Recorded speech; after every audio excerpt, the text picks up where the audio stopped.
Before we dive into how you're going to bulk, the first thing we need to do is to address your current state. That means we'll be looking at your current muscle mass, your height, and how much muscle you're likely to gain. We'll also be looking at the metabolic demands of your body, which will tell us how many calories you'll burn in a given day. That's going to be very important for building muscle, as we'll see in a moment. So for now, we're going to start by assessing you in your current condition. We'll find some numbers to put your name to, and while it might seem a little random, stick with it. In the videos that follow, these numbers are going to serve as your guide. Knowing yourself is crucial when it comes to gaining muscle. So first, let's calculate your current body fat percentage and lean mass. Finding out how much you weigh is very easy. All you need to do is step on a set of scales and you'll be given a precise number denoting your weight. But that on its own is not a particularly useful metric because it doesn't actually tell you anything about your muscle. Anyone can be big, they just had to eat huge amounts of cake. But you're not trying to get fat, you're trying to get jacked. And that means you're interested in adding muscle, and it's why you need to know just how much of your current mass is muscle already. So to do this, you're going to step yourself onto a set of scales and get your weight in pounds. Okay, done that? Right. I'm 176.4 pounds at 5'8", by the way, so I'll be playing along with you. Now you need to work out your body fat percentage. This is the percentage of that weight that is accounted for by subcutaneous fat, and that's the fat underneath your skin.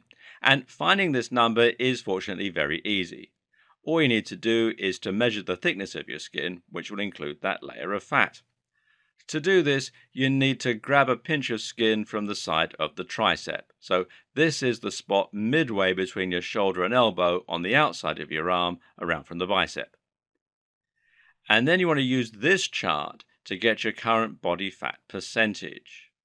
So you want to get your skin fold thickness in millimeters, and that is going to give you a rough idea of your body fat percentage. And you'll notice here from this chart that the percentages are different for men and women. And this is a rough estimate, of course, but you can also get an idea by looking at photos of people at different body fat percentages. If you can see abs but aren't covered in ripped veins, then you're probably between 13 and 10% body fat. If you can see all the striations and the veins, then you're sub 10%. Find a number that you think is a fair estimate and then subtract that percentage from your current body weight to find out what you would weigh if all of your body fat were to be removed. If you weighed 100 pounds and your body fat percentage were 10%, then you would have a lean mass of 90 pounds. Now, for me, that number is 158.76 pounds because I have 10% body fat, well, approximately. Now it's actually possible to get some more very interesting information from these numbers, which is your FFMI. That is your fat-free mass index, which is like a body mass index, but a lot more accurate because it differentiates between muscle and fat. And what's more, there is an upper limit to what your FFMI can be naturally without using steroids or other performance-enhancing drugs. And this is good because it lets us see just how much stronger we can get. To work out your FFMI, all you need to do is use this equation. FFMI equals your LBM in kilograms divided by your height in meters squared. So convert your lean body mass to kilograms, then divide it by the square of your height in meters. So when I do this with my numbers, I get a score of 23.065. The maximum it is generally agreed that you can score here is about 25. Any higher than that, and people will, perhaps rightly, suspect that you may be using steroids. This was the finding according to one study that surveyed a lot of natural athletes to see where they would peak. This is your genetic limit, and beyond that, you'll only really be able to add fat. It's not a perfect score, though, and some individuals generally have been able to break through and go even further beyond, Dragon Ball Z quote, even without steroids. But as a rule, this is how far you can expect to go. So if I have an FFMI of 23.065 and the maximum is 25, that means I have achieved 92.26% of my genetic potential. Work out how close you are to achieving yours, and you can start to picture just how much bigger you could potentially get. Know this though, the closer you start to get to your genetic limit, the harder it will become to add on more muscle. This is why experienced athletes can often be quite jealous of beginners who still experience noob gains. But it's good news if you're currently very skinny, because it means you'll be able to really start piling on the pounds quickly with the right regimen. With that out of the way, we can finally work out your AMR and BMR. So, what exactly are these numbers? Well, your BMR is your basal metabolic rate.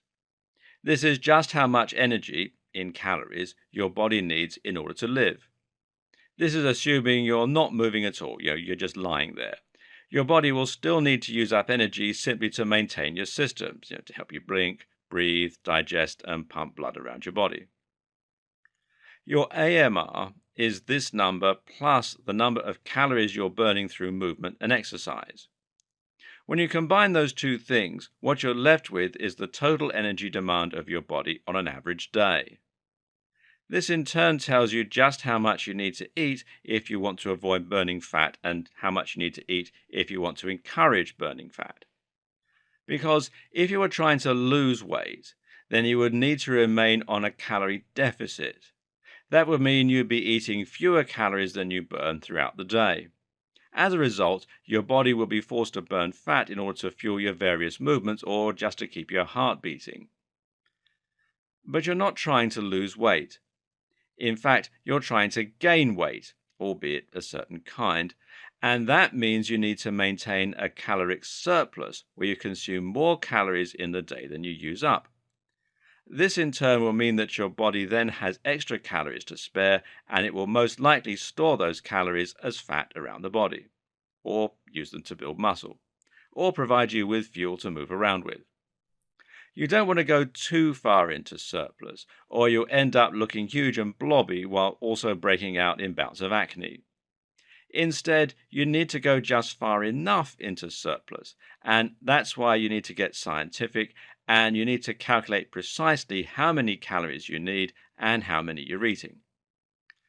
There are numerous equations for calculating BMR, but the one we're going to use is based on your lean body mass. This is very important because muscle is more metabolically active than fat. If you're very heavy due to a lot of muscle, then you'll burn more calories simply to maintain and operate all that muscle mass. So the equation looks like this.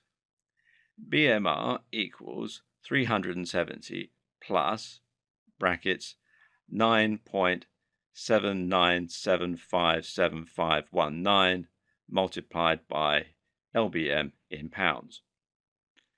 So when I take my 162.288 and put that in, I get a BMR of 1,960. This means if I just lay there all day, I would lose weight unless I ate at least 1,960 calories, or kcal. Now let's add in activity. And this is going to be something of a rough estimate, but this following list should help. 1.2 if you're sedentary, that means you get little or no exercise. 1.375 if you're slightly active, in other words, you exercise 1 to 3 times a week. 1.55 if you're moderately active, or you exercise or work out about average. 1.725 if you're very active, in other words, you train hard for 6 or 7 days a week, or you do a job that requires a lot of time on your feet. And 1.9 if you're highly active, you're a physical laborer or a professional athlete. If you feel you're somewhere in the middle, then guesstimate a number that's somewhere in the middle. Unfortunately, there's never a way to be absolutely sure. I'm probably around 1.6 as I train a lot, but I'm certainly not a professional athlete or a physical laborer. So that gives me an AMR of 2,488, which is actually quite average for a male. The average is generally thought to be about 2,500. Calculate yours, and now you have your AMR. Note that there are other ways you can calculate your calorie expenditure too. One example is simply to wear a good fitness tracker that includes a heart rate monitor. Some good examples include the Fitbit Surge, the Charge HR, the Microsoft Band 2, or the Garmin VoActive HR. If you're watching this a few years in the future, then probably there are better models out there by now. Either way, a fitness tracker works by using an optical sensor on the wrist to measure your heart rate throughout the day. The best models will take regular readings and combine this with information you entered about yourself and movement data picked up from a pedometer, gyroscope, and accelerometer. When all this information is collated, you can then be given a rough calorie burn estimate for any given day. The other great thing is that you can sync this with MyFitnessPal, which is a smartphone app and website where you can log everything you eat. This lets you see your total calories in and out and will adjust the number whenever you go on a long walk or do a workout or perhaps have a day where you move very little. And by comparing these two numbers, you can make sure you stay in that surplus. If it's 11 p.m. and you haven't been too active and haven't eaten much, you know you need to get busy and down some bulking powder.